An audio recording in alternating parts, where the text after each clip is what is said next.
इस वीडियो में हम आपको एक हॉरर स्टोरी सुनाएंगे जिसका नाम है रास्ते में मिली चुड़ैल। इस कहानी में हम देखेंगे कि कैसे एक लड़के को रास्ते में एक चुड़ैल मिलती है और उस लड़की की जिंदगी कैसे बर्बाद होने लगती है। बहुत पुरानी बात है।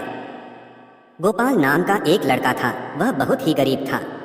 उसके परिवार में कुल मिलकर 5 से 6 लोग थे, लेकिन कमाने वाला कोई नहीं था। एक दिन गोपाल ने सोचा कि चलो मैं ही कुछ काम ढूंढता हूँ, शायद बाहर मुझे कुछ काम मिल जाएगा तो मेरा परिवार 2 वक्त का खाना तो खा लेगा। उसके बाद गोपाल काम की तलाश के लिए शहर चला गया। सुबह से शाम हो गई, लेकिन उसे अभी तक कोई काम नहीं मिला। मन उदास होकर घर जा ही रहा था कि एक आदमी उसके सामने आया और बोला कि तुम बहुत उदास दिख रहे हो। गोपाल ने बोला, मैं सुबह से काम ढूंढ रहा हूँ लेकिन मुझे कोई काम नहीं दे रहा, इसलिए उदास होकर घर जा रहा हूँ। उस आदमी ने कहा कि मेरा एक कपड़े की दुकान है, वहां पर मैं तुम्हें काम दे सकता हूँ, वो मेरे पास काम करोगे? तो गोपाल ने झट से बोला, हाँ मालिक, मैं काम करने के लिए तैयार हूँ। तो उस आदमी ने बोला, ठीक है, कल से तुम काम पर आ जाना। इतना बोलकर वो चला गया। गोपाल बहुत खुश हो गया और अपने घर चला गया। घर जाने के बाद अपने परिवार वालों से बताया कि मुझे काम मिल गया, तो घर वाले भी बहुत खुश हो गए। गोपाल ने दूसरे दिन से काम पर जाना शुरू कर दिया। उसके घर से दुकान लगभग 10 किलोमीटर की दूरी पर था। उसके पास कोई साधन नहीं था, इसलिए वह घर से सुबह निकलता था तो वापस घर आते आते उसे रात हो जाती थी। रोज का उसका ऐसा ही चलता था।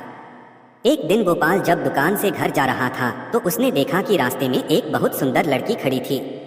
उसके बहुत लंबे लंबे बाल थे, आंखें भी बहुत बड़ी बड़ी थी और कपड़े भी बहुत सुंदर पहनी थी। जब गोपाल उसके सामने आया तो उसे वह गोपाल को बार बार घूरने लगी। गोपाल ने एक बार उस लड़की को देखा और अनदेखा करके अपने घर की ओर चल दिया। दूसरे दिन जब गोपाल काम खत्म करके घर वापस जा रहा था तो फिर वही लड़की उसे उसी जगह दिखाई दी और वह फिर उसे घूरने लगी। फिर भी गोपाल ने उसकी तरफ पलट के नहीं देखा और अपने घर की ओर निकल पड़ा। वो उसके पास 1 मिनट भी नहीं रुका, क्योंकि गोपाल को उस लड़की से बहुत डर लगता था और गोपाल डर के मारे थर थर कांपता था। वह लड़की कई दिनों तक उसे उसी जगह दिखाई देती थी। एक दिन वह लड़की दिखाई नहीं दी। गोपाल ने इधर उधर देखा लेकिन कहीं नहीं दिखी। वह सोच में पड़ गया और मन ही मन में बोला कि ऐसा क्या हुआ कि वह लड़की आज नहीं आई। फिर वह अपने घर की ओर निकल गया। 1 महीने बाद उसके घर पर एक चिट्ठी आई। गोपाल ने चिट्ठी को खोला और देखा तो उसमें एक लड़की का नाम लिखा हुआ था और वो नाम था रानी। उसमें से एक फोटो निकली थी जो कि उस रास्ते वाली लड़की से हुबरू मिलती थी। गोपाल ने डर गया कि उसको मेरे घर का पता कैसे मिला।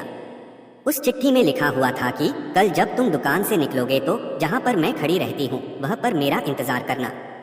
गोपाल उसके दूसरे दिन अपना काम खत्म करके दुकान से निकलकर उसी जगह पर पहुंच गया जहां वह लड़की खड़ी रहती थी। वहां पर पहुंच के देखा तो वो लड़की वहां पर थी ही नहीं। वह बहुत देर तक उसका इंतजार किया।